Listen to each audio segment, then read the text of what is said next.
ये जो आपने निष्ठापूर्वक 51 दिन का नियम लिया और आज इच्छा से पूरा हुआ, अगर हम निष्ठापूर्वक ऐसी भगवत प्राप्ति का दृढ़ निश्चय कर लें तो निश्चित हमें भगवान मिल जाएंगे।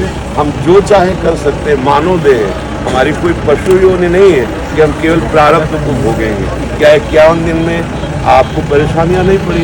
आप दीपावली त्योहार सब छोड़ करके अपने नियम को, अगर हम अपने नियम पर दृढ़ हो जाएं तो भगवान को हम अपने अधीन कर सकते हैं कि हम उनके बच्चे हैं, हम उनके अंश हैं। सुमीर पवन सुख पावन नामो अपने बस करिया।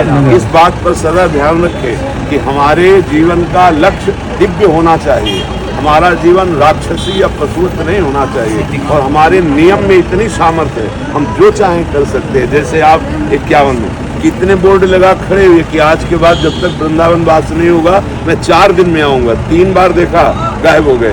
ये माया ऐसे नहीं है, माया बहुत, इसलिए आप लोग बहुत हम प्रसन्न हैं कि आप यौवन अवस्था में नियम का पालन कर रहे हैं और धर्म से चल रहे हैं। श्री जी आप सब पर ऐसी ही जैसी नजर बनी हुई है, बस आप अपने आचरण सुधारिए, तुम नाम जप कीजिए। हमारे हृदय की यही इच्छा है कि आज हमारा जो समाज गंदे आचरणों में, गंदी भावनाओं में बहकर दुख को प्राप्त हो रहा है, चिंता को प्राप्त हो रहा है और सोचता है मैं व्यभिचार करके, गंदे आचरण करके सुखी हो जाऊंगा, कभी नहीं।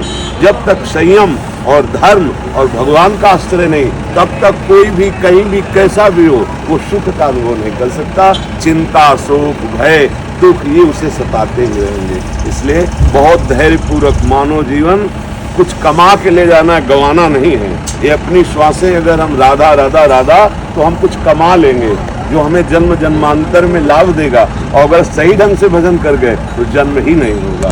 श्री राधा